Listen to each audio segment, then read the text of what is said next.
자, 함께 봉독하겠습니다.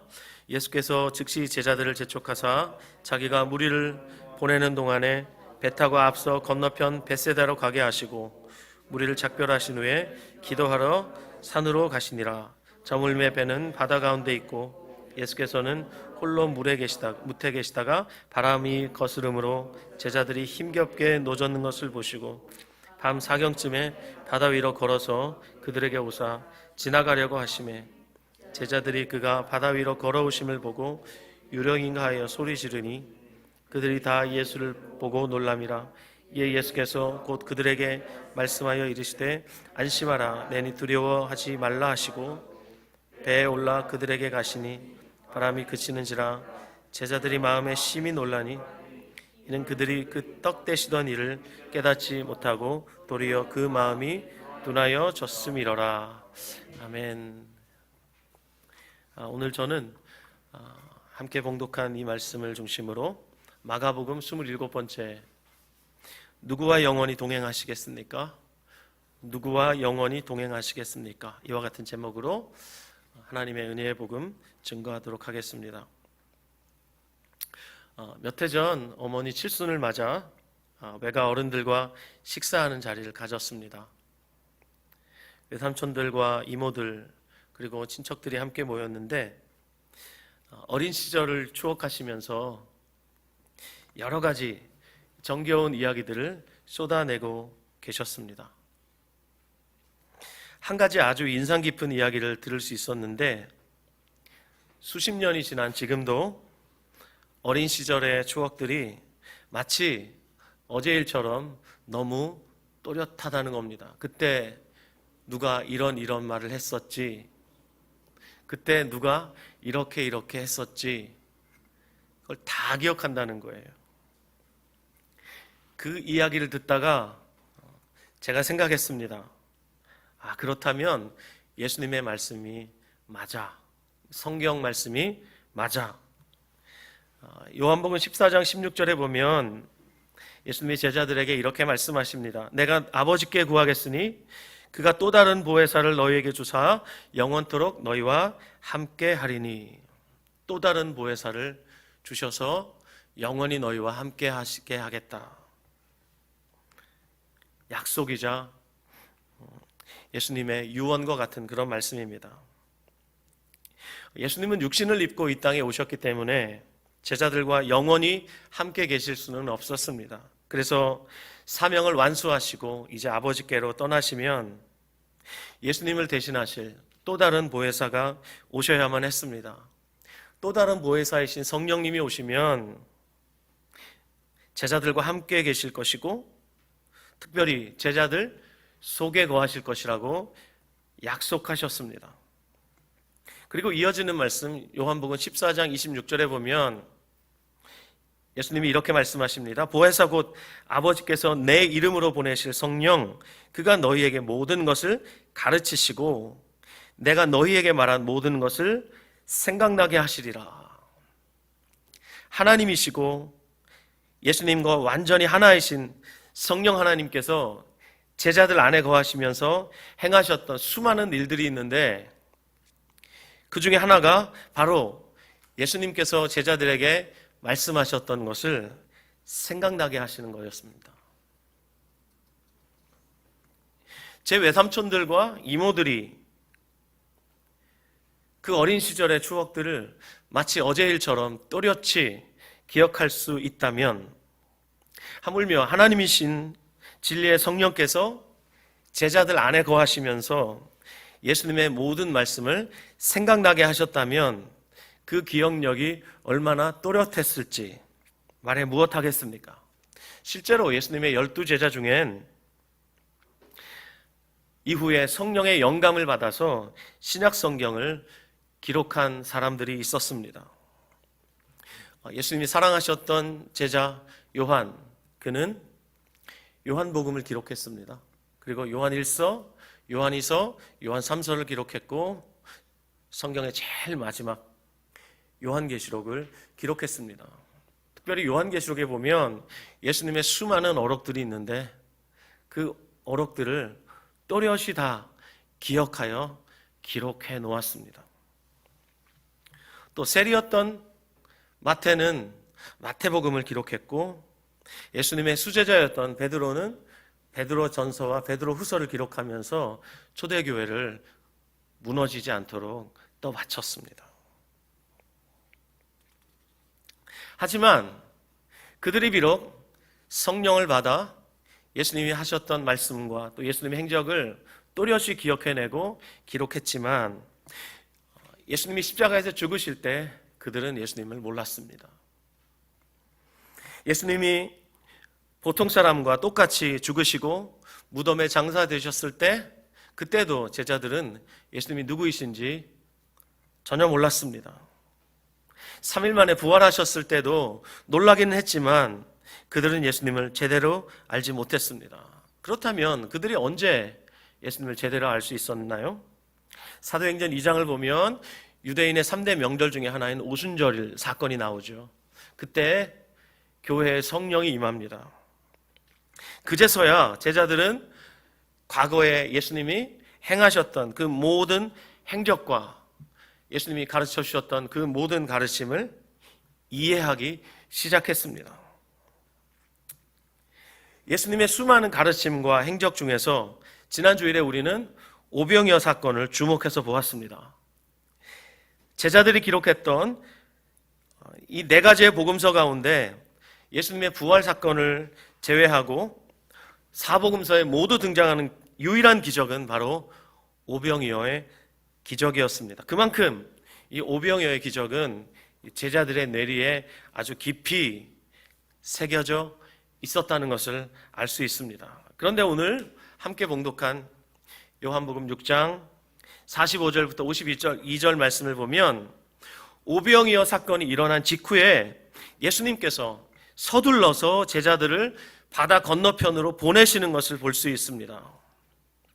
자, 지난주에 말씀드린 대로 보리떡 5개, 물고기 2마리로 남자만 5,000명을 먹일 때 그 떡과 고기를 먹었던 사람들은 예수님의 권능에 매료되기 시작했습니다. 그래서 그 즉시로 그 빈들에서 예수님을 왕으로 추대하려고 했습니다.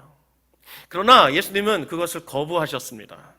그리고 제자들을 재촉하셔서 배에 태워 건너편으로 떠나게 하셨습니다. 그리고 무리들도 다 떠나 보내셨습니다. 왜 그렇게 하셨을까요? 그리고 본문 46절에서 보는 것처럼 기도하러 홀로 산으로 가셨습니다. 제가 생각해 봤어요. 기도하러 홀로 산에 올라가셨던 예수님은 무슨 생각을 하셨을까? 또 무슨 기도를 하셨을까? 모르긴 몰라도 안타까워하셨을 것 같아요. 이 빈들에서 남자만 5,000명을 먹이셨던 그 예수님께서 당신께서 생명의 떡이라는 사실을 사람들 그 누구도 알지 못했다는 사실에 너무 안타까워하시고 비통해하셨을 것 같아요. 특히 12제자들, 그 누구도 예수님이 생명의 떡이시라는 사실을 그때는 몰랐으니까 말이죠. 오히려 사람들은 예수님을 생명의 떡이 아닌 그들의 육신에 허기진 배를 채워줄 육신의 떡으로 생각했고, 그리고 예수님을 정치적 메시아로 여기면서 이 예수라면, 이 예수가 우리의 왕이 되어준다면 우리는 로마로부터 독립할 수 있을 거야 라는 희망에 부풀어 있었습니다. 그들을 생각하시면서 주님이 안타까워하셨을 것 같아요.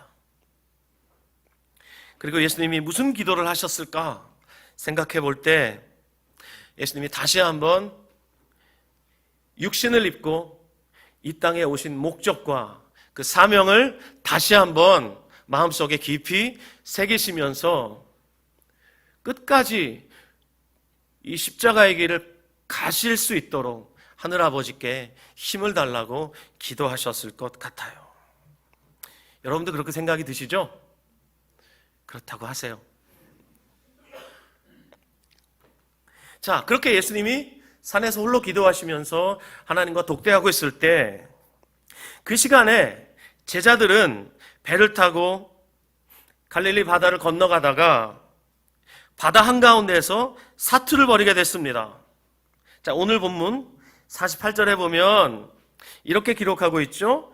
바람이 거스름으로. 이게 무슨 의미입니까? 새 번역과 공동 번역을 보면 이 바람이 역풍이었다는 것을 알 수 있습니다.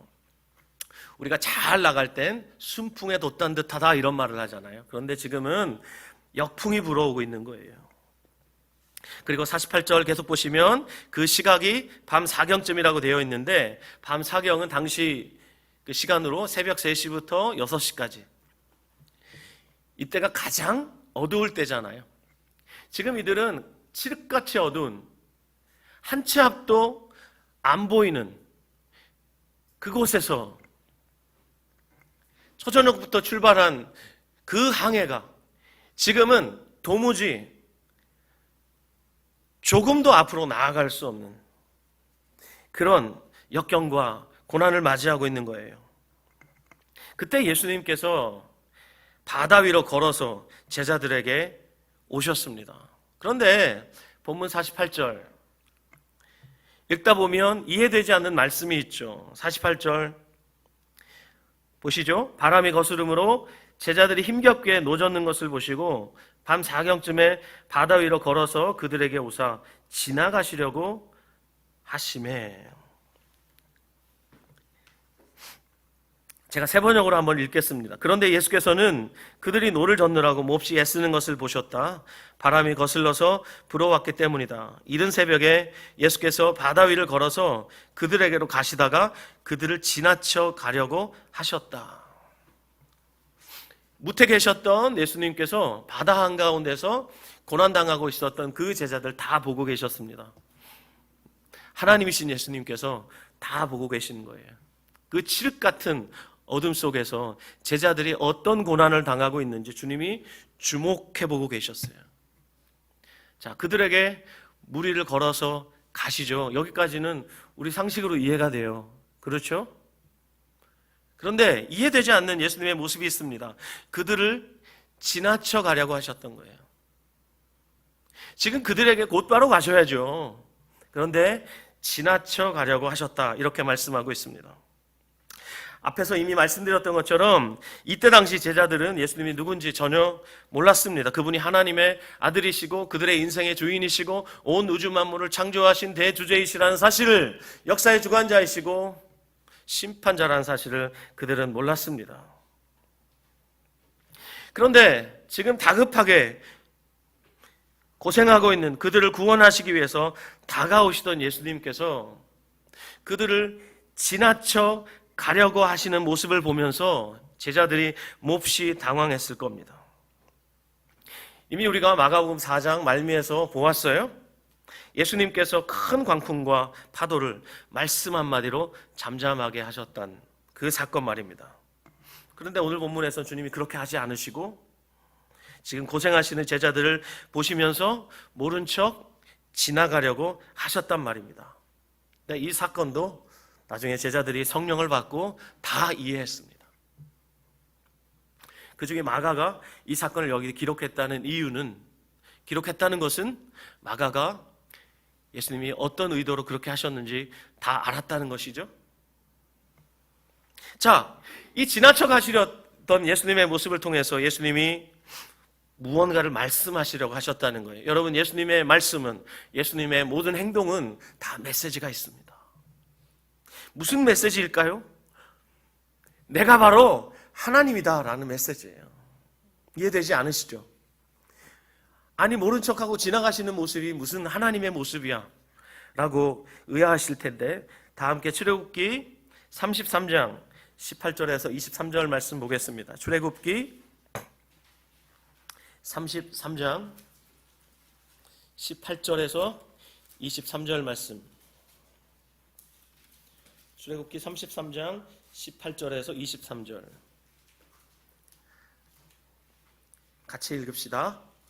출애굽기 33장 18절에서 23절 시작. 모세가 이르되 원하건대 주의 영광을 내게 보이소서. 여호와께서 이르시되 내가 내 모든 선한 것을 내 앞으로 지나가게 하고 여호와의 이름을 내 앞에 선포하리라. 나는 은혜 베풀 자에게 은혜를 베풀고 긍휼히 여길 자에게 긍휼을 베푸느니라. 또 이르시되 네가 내 얼굴을 보지 못하리니 나를 보고 살 자가 없음이니라. 여호와께서 또 이르시기를 보라, 내 곁에 한 장소가 있으니 너는 그 반석 위에 서라. 내 영광이 지나갈 때 내가 너를 반석 틈에 두고 내가 지나도록 내 손으로 너를 덮었다가 손을 거두리니 내가 내 등을 볼 것이요 얼굴은 보지 못하리라. 한 구절 더 보겠습니다. 34장 6절 시작. 여호와께서 그의 앞으로 지나시며 선포하시되 여호와라 여호와라, 자비롭고 은혜롭고 노하기를 더디하고 인자와 진실이 많은 하나님이라. 아멘. 이집트에서 해방된 이스라엘이 시내산 광야에 머물고 있었을 때 모세는 시내산 꼭대기에서 하나님의 율법을 받고 있었습니다. 그가 율법의 요약이라고 말할 수 있는 10계명의 두 돌판을 들고 내려오다가 산 아래에서 이스라엘 백성이 금송아지 우상을 만들며 광란의 축제를 벌이고 있는 모습을 보자 그 돌판을 던져 깨뜨렸습니다. 그리고 그날에 하나님의 심판이 임하여서 3,000명가량이 죽임을 당했습니다. 그리고 모세가 하나님께 기도하죠. 목숨을 걸고 기도합니다. 용서해 주십시오. 이 백성을 용서해 주십시오. 생명책에서 제 이름을 지우시는 한이 있더라도 이 백성을 용서해 주십시오.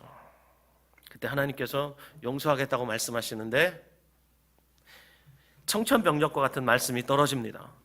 너희가 젖과 꿀이 흐르는 가나안 땅으로 가겠지만, 내가 보내주겠지만 나는 너희와 함께 가지 않겠다.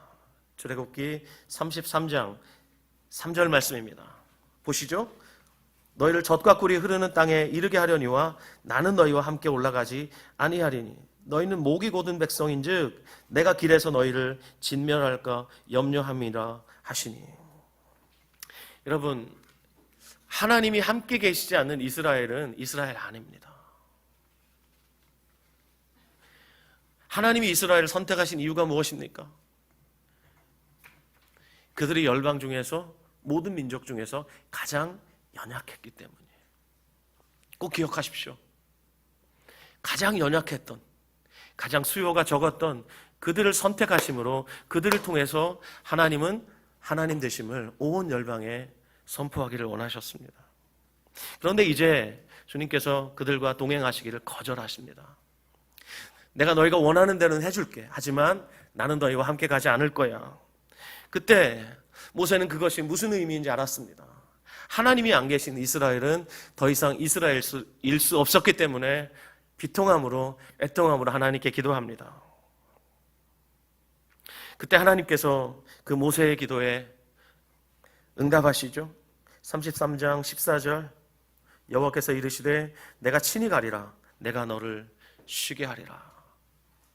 동행을 약속하십니다. 자, 이쯤 되면 우리는 예수님의 이름으로 기도합니다. 아멘하고 산을 내려갈 것 같아요. 기도의 자리를 떠날 것 같아요. 그런데 모세는 그럼에도 불구하고 한 번 더 하나님께 간구합니다. 15절 보십시오. 모세가 여호와께 아뢰되 주께서 친히 가지 아니하시려거든 우리를 이곳에서 올려보내지 마옵소서. 다시 한번 하나님께 요청합니다. 이미 함께 가겠다고 약속하셨잖아요. 그런데 다시 한번 하나님께 강청하고 있어요. 무슨 의미인가요? 우리도 그러잖아요.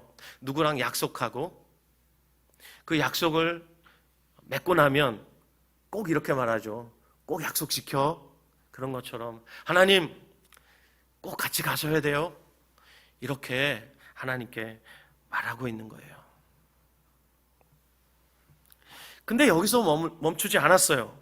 모세는 하나님께 더 나아가서 18절 아까 우리가 읽었어요. 원하건대 주의 영광을 내게 보이소서. 주의 영광을 보여달라는 말은 무슨 말이냐면 하나님의 얼굴을 보여달라는 거예요.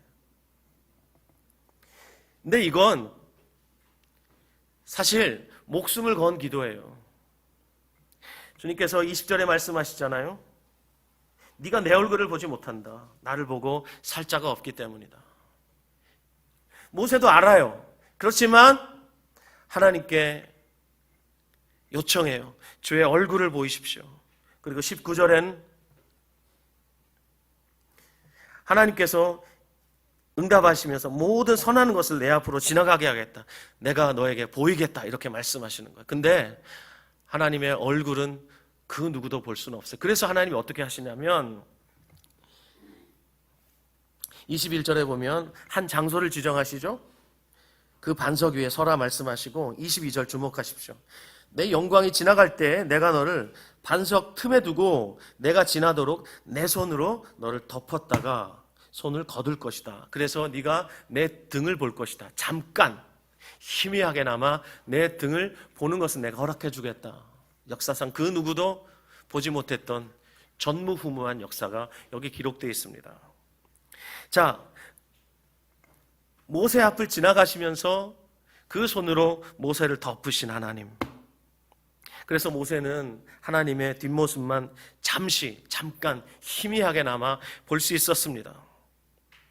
모세 앞을 지나가셨던 여호와 하나님의 모습을 오늘 본문 갈릴리 호수에서 예수님이 다시 재현하고 계십니다. 무엇을 말씀하시기 원하시는 겁니까? 그 옛날 모세 앞을 지나가셨던 그 하나님처럼 예수님께서 하나님의 자격으로 제자들 앞에서 지나가고 계시는 거예요. 내가 하나님이다 라고 말씀하시는 거예요. 너희는 내가 하나님이라는 것을 알아야 한다 라고 말씀하시는 거예요. 그러나 예수님이 하나님이시라는 것을 알지 못했던 제자들은 무리를 걸어서 그들에게 오시는 예수님의 모습을 보고 유령이다 라면서 두려워 절규하며 소리쳤습니다. 오늘 본문 마가복음 6장 49절 말씀 다시 보시면 제자들이 그가 바다 위로 걸어오심을 보고 유령인가 하여 소리 지르니 이렇게 말씀하고 있습니다. 소리 질렀다는 말, 헬라어로 아나크라조, 이 단어는 고통과 슬픔으로 절규하며 울부짖는 모습을 묘사할 때 사용되었는데 놀랍게도 마가복음 1장 23절에서 최초로 예수님을 하나님의 아들로 알아봤던 귀신이 소리 질렀을 때 그때 동일하게 사용되었던 단어입니다. 그렇다면 귀신은 예수님이 하나님의 아들이시라는 것을 알았지만 이 제자들은 예수님이 하나님의 아들이심도 알지 못한 채 소리 질렀다는 말이죠. 무슨 얘기예요? 귀신들은 예수님의 정체를 귀신처럼 알았는데 똑같이 소리 지르고 있었던 예수님의 제자들은 예수님이 누구이신지 도무지 알지 못했습니다. 그냥 두려워서 절규하며 울부짖고 있었어요. 그들을 보시며 예수님 말씀하시죠. 오늘 여러분 50절 말씀 여러분 마음판에 새겨가시기 바랍니다. 오 주님 우리에게 50절 말씀을 새겨주시옵소서. 50절 말씀 그들이 다 예수를 보고 놀람이라. 이에 예수께서 곧 그들에게 말씀하여 이르시되 안심하라 내니 두려워하지 말라 하시고 안심하라 내니 두려워하지 말라. 그리고 배에 오르셨습니다. 그리고 예수님이 말씀하십니다. 바람이 그치고 잔잔해집니다. 그때 제자들이 다시 한번 놀랐습니다. 그러니까 오늘 본문에서 제자들은 두 번 놀란 거죠. 자, 두 번째 놀란 이유를 52절에 말씀하고 있습니다. 한번 읽을까요? 시작. 이는 그들이 그 떡 대시던 일을 깨닫지 못하고 도리어 그 마음이 둔하여 섰음이로라. 제가 개역 개정 성경 말고 여러 버전을 여러분에게 읽어드린 이유는 여러분의 이해를 돕기 위함입니다. 여러분도 댁에서 성경을 묵상하실 때 대조 성경을 참고하시면 좋고요. 여러 번역들을 참고하시면 이해하시는 데 도움이 많이 됩니다. 자, 52절 말씀을 공동 번역은 이렇게 번역했습니다. 그들은 마음이 무디어서 군중에게 빵을 먹이신 기적도 아직 깨닫지 못하였던 것이다. 그렇습니다. 오병이어의 기적도 깨닫지 못하였던 그들에게 무리를 걸어오셨던 그 예수님의 모습은 더더욱 이해할 수 없었던 겁니다. 나중에 성령을 받으면 그들이 환히 알게 되겠지만 그 이전까지는 제자들이 알지 못했습니다. 나중에 그들이 성령을 받고 예수님이 행하셨던 그 모든 행적과 예수님이 하셨던 말씀들이 다 기억났을 때 아마 속으로 이렇게 말했을 거예요. 그때 예수님이 하나님의 아들이시라는 것을 우리가 알았더라면 그렇게 두려워하진 않았을 텐데, 우리가 예수님을 유령 취급했다니 허허허 이러면서 껄껄 웃었을지도 몰라요. 자, 이렇게 제자들은 깨닫는 것이 둔했고 느렸지만 제자들과 달리 저와 여러분은 지혜와 계시의 영이신 성령께서 내주하고 계십니다. 그러므로 여러분, 오늘 이 본문을 보면서 여러분 마음속에 예수님의 음성이 들려야 하고, 그리고 그 음성이 여러분에게 새겨져야 합니다. 내니 두려워하지 말라. 자, 오늘 본문에서 우리가 주목해야 할 것이 있습니다. 제자들이 고난당하게 된 계기가 무엇인가 하는 것입니다.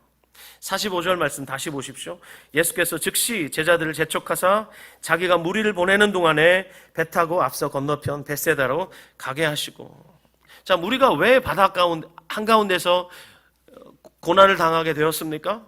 예수님께서 재촉하셔서 제자들을 배 타고 떠나보내셨기 때문입니다. 제자들의 입장에서 보면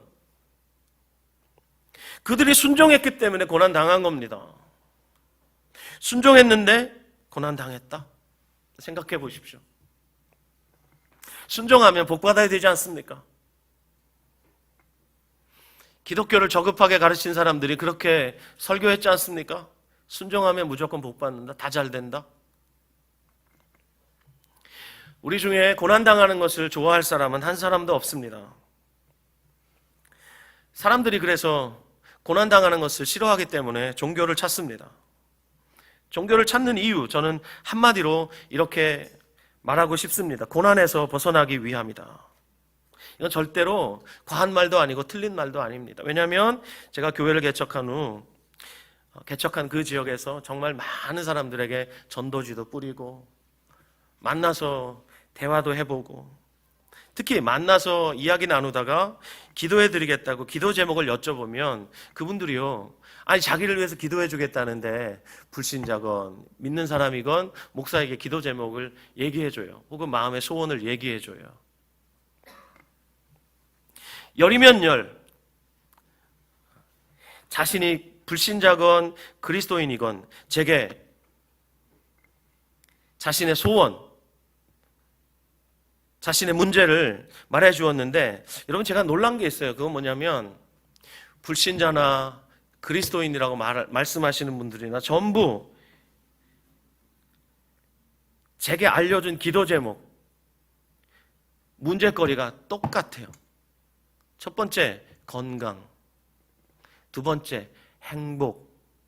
세 번째, 성공. 네 번째, 자녀 잘 되는 것. 요 네 가지. 예외가 없었어요. 왜 그럴까요? 거듭나지 않았기 때문이기도 하겠지만 본성상 사람은 고난을 좋아하지 않습니다. 또 게다가 고난을 자처하는 것은 더더욱 원하지 않습니다. 우리 중에 고난을 좋아하는 사람도 없을 것이고 사서 고생하기를 원하는 사람 아마 없을걸요? 그런데 오늘 본문을 보면 예수님께서 일부러 제자들을 고난 속으로 쑥 집어넣으셨다는 것을 알 수 있습니다. 어떤 목적과 계획을 가지고 그렇게 하셨다는 것을 알 수 있습니다.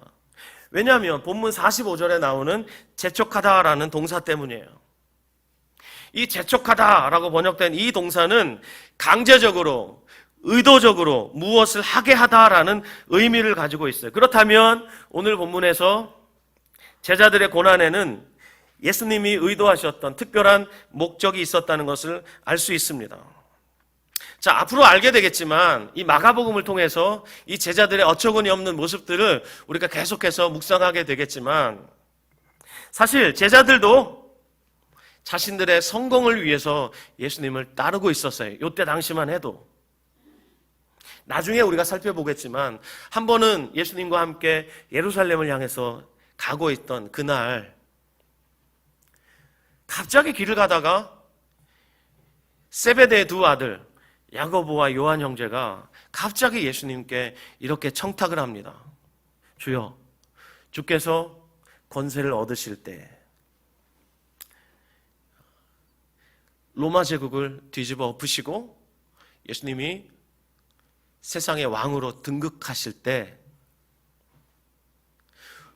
저는 주님의 우편에, 내 동생은 주님의 좌편에 앉게 해주십시오. 좌청령 우백호, 우의정 좌의정 되게 해주십시오. 이렇게 요구했어요. 그 얘기를 듣고 있던 제자들이 하나같이 분개했어요. 왜 그랬을까요? 선수 뺏긴 거죠. 우리도 그렇게 말하고 싶었는데 야고보와 요한 형제가 먼저 선수를 친 거예요. 그렇기 때문에 다른 제자들이 분노했던 거예요. 그처럼 예수님의 제자들, 예수님을 따르고 있었지만 그들의 동기 역시 예수님의 권세와 예수님의 그 권능을 이용해서 세상에서 성공하기를 원했다는 것을 우리는 앞으로 보게 될 겁니다. 그렇다면 제자들의 모습과 오병이어의 기적을 경험했던 무리들이 예수님을 왕으로 추대하려고 했던 모습과 어때요? 전혀 다르지 않죠. 아마 제자들이 그들과 계속 함께 있었다면, 예수님께서 이 제자들을 무리로부터 떼어놓지 않으셨다면 제자들 역시 무리들 편에 속해서 예수님을 왕으로 추대하려고 했을지 모릅니다. 아마 확실히 그랬을 겁니다. 그래서 예수님이 재촉하셔서 예수님이 제자들을 무리로부터 격리시키시고 배를 태워서 건너편으로 보내셨던 겁니다. 이것이 첫 번째 목적이었다고 저는 생각합니다. 또 한 가지 목적이 있다면 그것은 무리를 걸으시면서 그들을 지나쳐 가심으로써 예수님께서 하나님이시나 사실을 제자들에게 가르쳐 주시기 위함이었다고 생각합니다. 물론 제자들은 나중에야 깨달았지만 말입니다. 그렇게 바다 위에서 역풍을 맞으면서 힘겹게 노를 젓고 있었던, 고난당하고 있었던 그 고난을 통해서 제자들의 욕망은 하나하나 부서지고 있었는데 제자들은 그걸 몰랐어요. 그리고 비록 당시에는 깨닫지 못했지만 바다 위로 걸어오셨던 예수님의 모습을 경험하면서 제자들은 예수님이 하나님의 아들이었다는 사실을 그들은 배웠습니다. 저도 그랬습니다. 개척하고 3번의 목회 실패를 경험하면서 실패를 통해서 비로소 복음을 들을 수 있었고 그 복음을 깨달아 알 수 있게 되었습니다. 그러면서 제 안에 일어난 변화가 무엇이었냐면 저의 목회적 야망이 깨졌다는 겁니다. 적어도 1만 명의 목회는 해서 주님께 영광을 돌리겠다는 것, 그것이 저의 비전이었는데 그 비전은 목회의 성공이라는 허울 좋은 야망에 불과했습니다. 실상은 내 이름 내고 예수님의 이름 이용해서 치부하겠다고 했던 저의 자아의 탐욕의 몸부림에 불과했습니다. 사람들이 자주 오해하는 것이 있습니다. 예수를 믿는데 왜 고난을 당하냐고 말입니다. 내가 예수를 믿는데 왜 고난을 당하지? 예수님이 내 대신 십자가 지시고 내 모든 질병까지 다 짊어지셨다고 말하는데 왜 나는 질병에 걸리고 왜 고난을 당하고 세상에서 실패하고 이러냔 말이에요. 본문의 제자들을 보십시오. 제자들은 지금 예수님께 순종하고 있습니다. 예수님의 명령에 순종하고 있었는데 그들이 지금 고난당하고 있다는 것을 우리가 주목해 보아야 합니다. 세상에서 가장 아름다운 그리스도인의 모습, 순종 아닙니까? 이 세상 가장 아름다운 순종의 눈물, 온 세상 다시 빛나게 할 생명의 눈물. 여러분 아십니까? 순종하셨던 예수님이 십자가에서 죽으셨다는 사실 말입니다. 그리고 예수님의 명령에 순종하여 날마다 자기 십자가 지고 주님을 따랐던 12제자 중 한 사람 요한을 제외하고는 전부 순교의 제물이 되었다는 사실 말입니다. 사도행전 14장 22절 말씀을 보면 돌에 맞아 거의 죽었던 사도 바울이 자신을 돌로 쳤던 그 마을로 다시 돌아가서 교회를 위로하는데 정말 몸에 전율이 돋을 만큼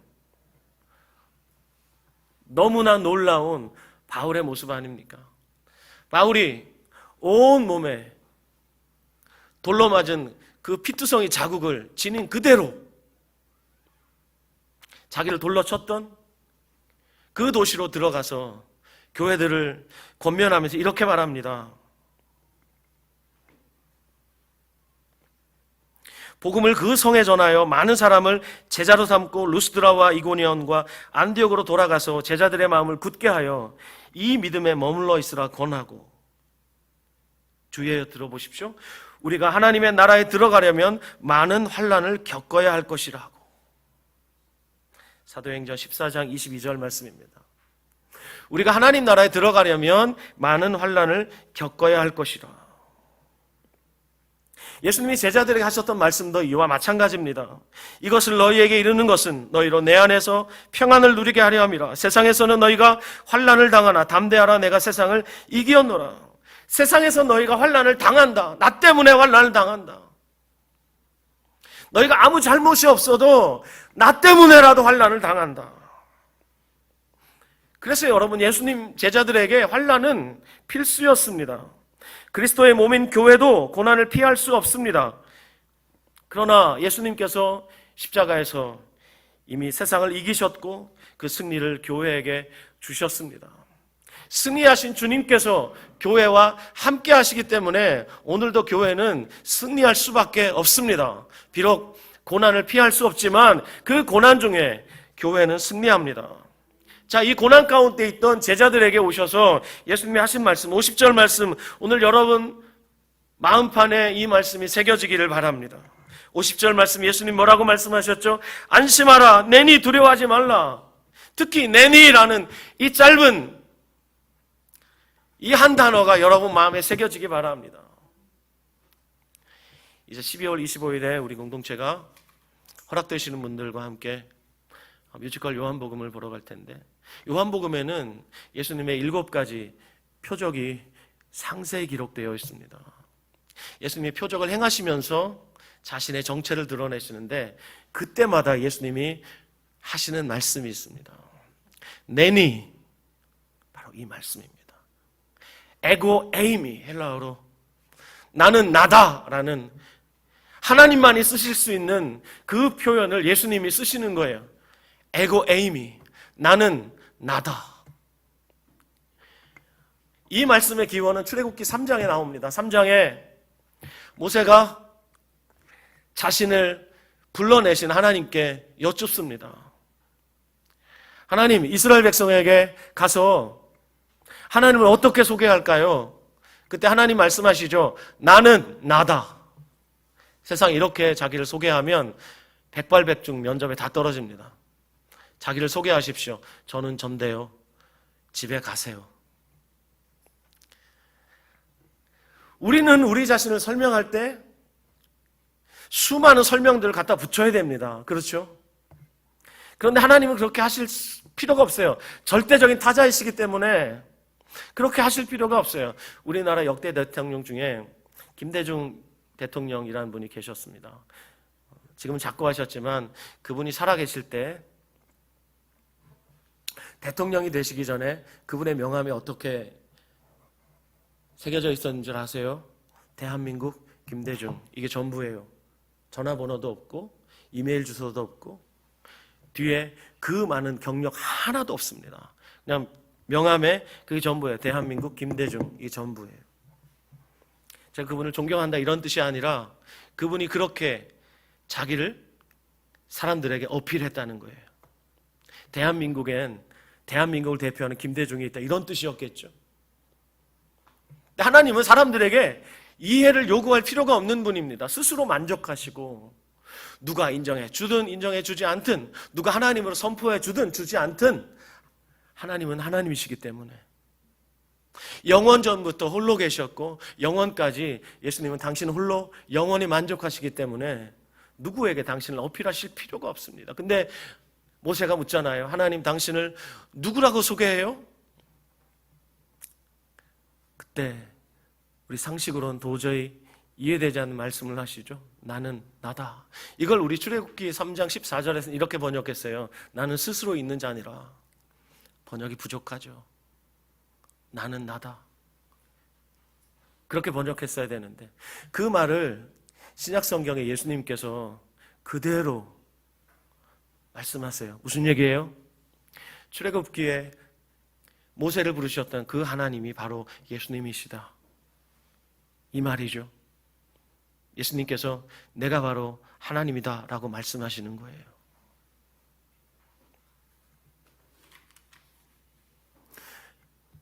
이렇게 안심하라, 내니 두려워하지 말라 라고 말씀하신 후에 바람과 파도가 잠잠해졌다는 사실을 우리가 볼 수 있어야겠습니다. 바람아 잠잠하라, 파도야 잠잠하라 라고 말씀하시고 에고 에이미라고 말씀하지 않았다는 거예요. 바람은 여전히 셉니다. 파도는 여전히 강하게 배를 때리고 있습니다. 상황이 변하지 않았습니다. 그럼에도 불구하고 예수님 말씀하십니다. 에고 에이미 내니 라고 말씀하십니다. 안심하라.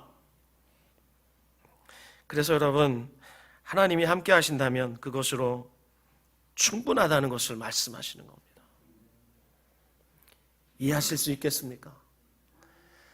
상황은 변한 게 없습니다. 그러나 하나님이 함께 하신다, 내가 너와 함께 있어 라고 말씀하시면 충분하다는 것입니다. 상황이 변하지 않는다고 해서 그것으로 좌절할 게 아닙니다. 내니 두려워하지 말라. 그리고 바람과 파도가 잠잠해졌습니다. 여러분 보실 수 있겠습니까? 사도행전에 보면 역사상 예수님을 가장 많이 닮은 존재라고 알려져 있는 사도 바울의 이야기가 나오죠. 사도행전 23장 11절에 보면 그날 밤에 주께서 바울 곁에 서서 이르시되 담대하라, 내가 예루살렘에서 나의 일을 증언한 것 같이 로마에서도 증언하여야 하리라 하시니라. 바울 안에 사시는 주님께서 환상 가운데 바울 곁에 서셨습니다. 그리고 그에게 말씀하십니다. 담대해라. 네가 예루살렘에서 나의 일을 증언한 것 같이 로마에서도 증언하여야 할 것이다. 무슨 얘기인가요? 너 로마로 가라, 이 말이죠. 그래서 예수님의 말씀에 순종하여 갈릴리 바다를 건너갔던 제자들처럼 바울도 로마로 가는 배에 탑니다.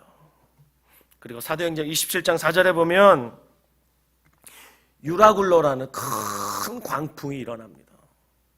당시 아드라무테노라는 배에 276명이 타고 있었는데 모든 사람들이 몰살당한 위기에 놓입니다. 그때 하나님의 사자가 바울에게 나타납니다. 사도행전 27장 23절에 내가 속한 바 곧 내가 섬기는 하나님의 사자가 어젯밤에 내 곁에 서서 말하되 바울아 두려워하지 말라. 네가 가이사 앞에 서야 하겠고 또 하나님께서 너와 함께 항해하는 자를 다 내게 주셨느니라 하였으니. 여러 해 동안 하늘의 해도 별도 보이지 않는 큰 풍랑이 집어삼킬 듯이 바울과 그 모든 배 타고 있던 사람들을 몰살시키려고 했던 그 위기의 순간에 주님 말씀하세요. 사자를 보내셔서 그 하나님의 사자가 바울 곁에 서서 바울아 두려워하지 말아라. 이때도 똑같습니다. 여전히 큰 광풍은 집어삼킬 듯이 배를 때리고 있었습니다. 그 상황에 하나님의 말씀이 주어진 것이죠. 이처럼 여러분, 하나님이 함께 하신다면 그것으로 충분한 것입니다. 비록 순교의 제물이 된다 할지라도 바울에겐 충분했습니다. 이것이 기독교입니다. 하나님이 함께 하시면 모든 것이 다 형통한다. 이런 저급한 메시지에 수많은 사람들이 교회에 문지방을 넘었다가 다시 문지방을 넘어 다시는 돌아오지 않습니다. 돌아오지 않는 교회를 경험했던 사람들이 이 땅에 1,000만 명이 넘죠. 이거 누가 책임지죠?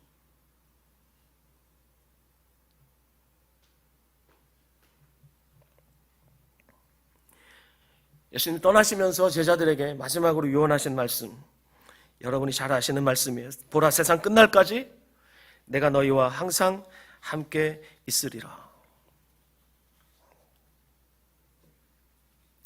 여러분은 여러분 안에 사시는 예수님께서 누구이신지 아십니까?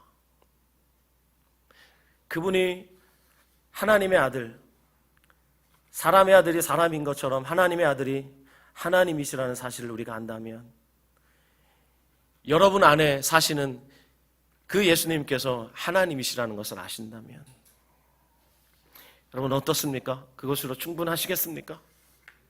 그것이 기독교입니다. 처음 창조된 세상 하나님 보시기에 심히 좋았습니다. 하나님 보시기에 심히 좋았다는 말은 더할 나위 없이 좋았다는 겁니다. 더 이상 완전할 수 없을 만큼 너무 좋았습니다. 죄도 없었고 악도 없었고 심지어 거기에는 고난도 없었습니다. 그리고 하나님의 형상으로 창조된 인간도 죄와 악과 고난과 죽음을 몰랐습니다. 그러나 아담의 범죄로 모든 상황이 변해버렸습니다. 하나님의 형상으로 창조된 인간을 비롯한 모든 피조물이 탄식하며 지금 고난 가운데서 하나님이 만물을 새롭게 하실 그날을 학수고대하고 있습니다. 고난은 결코 하나님이 처음부터 의도하셨던 것이 아닙니다. 고난은 결코 하나님의 본심이 아닙니다. 예레미야가 3장 33절에서 예레미야는 이렇게 노래했습니다. 주께서 인생으로 고생하게 하시며 근심하게 하시면 본심이 아니시로다.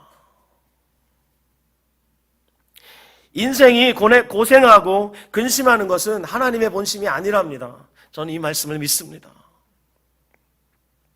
그런데 우리들은 날마다 숨쉬는 순간마다 내 앞에 어려운 일 보내. 그렇죠? 날마다 우리는 여러 가지 삶의 문제들 때문에 눈물 짓고 또 여러 가지 고난 때문에 아파합니다. 그런데 가만히 생각해 보면 대부분의 고난, 그 중에 상당 부분은 우리가 자초한 것이 있습니다. 내가 잘못된 선택을 했기 때문에 내가 자초한 고난이 있습니다. 하지만 자초한 고난이라 할지라도 하나님은 그 고난을 허락하심으로써 하나님의 목적과 뜻을 이루신다는 겁니다. 심지어 하나님은 우리의 악행을 허용하심을 통해서도 하나님의 선하신 뜻을 이루어 가십니다. 그러므로 여러분, 고난을 당할 때 이상히 여기지 마시고, 고난은 우리에게 필수구나, 친구처럼 고난을 대하시기 바랍니다. 대하면서 그 고난 가운데 함께 계시는 예수님이 하나님이시라는 사실을 잊지 마십시오. 상황이 변하지 않는다 할지라도 주님께서 저와 여러분에게 레마의 말씀으로 나다라고 말씀하시면 충분하다는 사실을 여러분 마음속에 깊이 새기시기 바랍니다. 주님, 이 상황 좀 바꾸어 주세요. 그러면 제가 주님을 더 잘 섬길 수 있을 것 같아요. 아니요, 그건 사탕발림입니다. 우리는 우리가 원하는 대로 살 수 있는 존재가 아니에요. 저와 여러분의 실력을 우리 자신이 잘 알잖아요. 그러므로 상황의 변화를 기대하지 마시고 내 안에 계신 그분께서 내니라고 말씀하시면 그것으로 충분하다고 하나님 앞에 아예 결정하시기 바랍니다. 다 함께 히브리서 5장 7절에서 10절 말씀 우리 함께 읽고 기도하겠습니다. 히브리서 5장 7절에서 10절 말씀.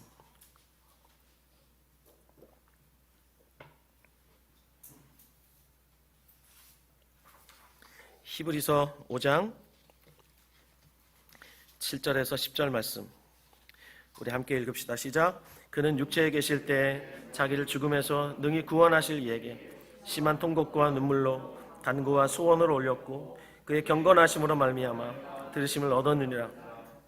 그가 아들이시면서도 받으신 고난으로 순종함을 배워서 온전하게 되셨은즉 자기에게 순종하는 모든 자에게 영원한 구원의 근원이 되시고 하나님께 멜기세덱의 반차를 따른 대제사장이라 칭하심을 받으셨느니라. 아멘. 여러분, 고난받을 때 사람들이 답답해하는 게 무엇입니까? 하나님 왜 아무 말씀도 안 하세요?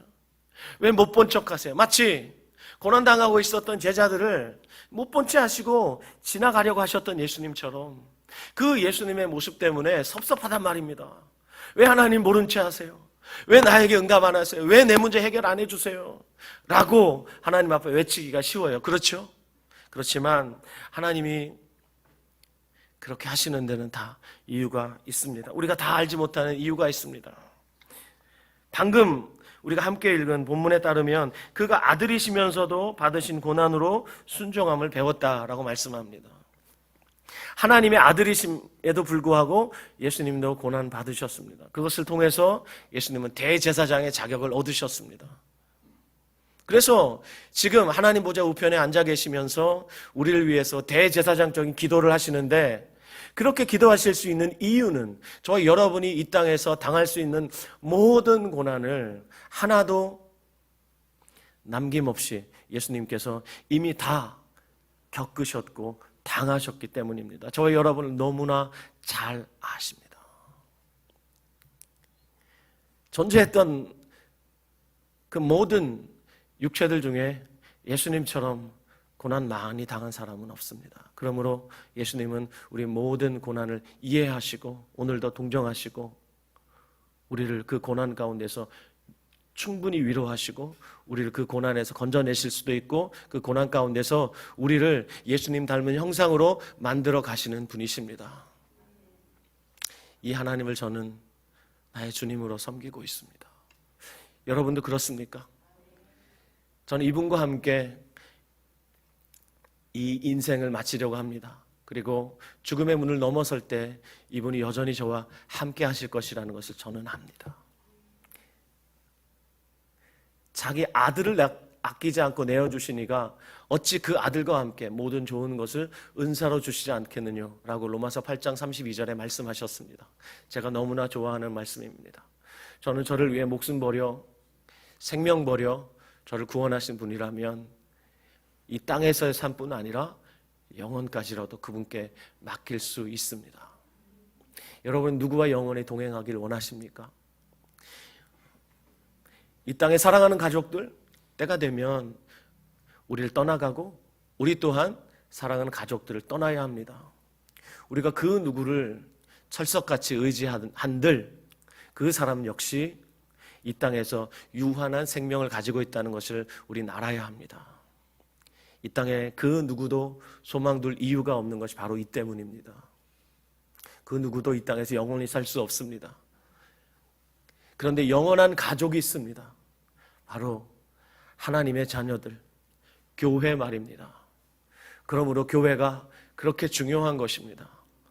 이 땅에서 하나님이 하고 많은 사람들 중에 옆을 좀 보시죠. 앞뒤 좌우를 좀 보시면 우리들을 하나님의 가족으로 부르셨습니다. 불만이 있으셔도 주님이 부르신 가족들을 보시면서 억지로라도 기뻐하시기 바랍니다. 네, 이 가족, 주님이 허락하신 이 가족, 이 땅에서 향유할 수 있어야 합니다. 그럴 때 이 영원한 관계 속에서 우리가 영원을 이 땅에서 맛보고 또 영원한 그 나라에서 우리 영원히 주님과 함께 하게 될 것이고, 그때는 주님께서 이렇게 제자들에게 다급하게 찾아오시는 일은 없겠지만 그때도 하나님은 우리의 영원한 하나님이 되실 겁니다.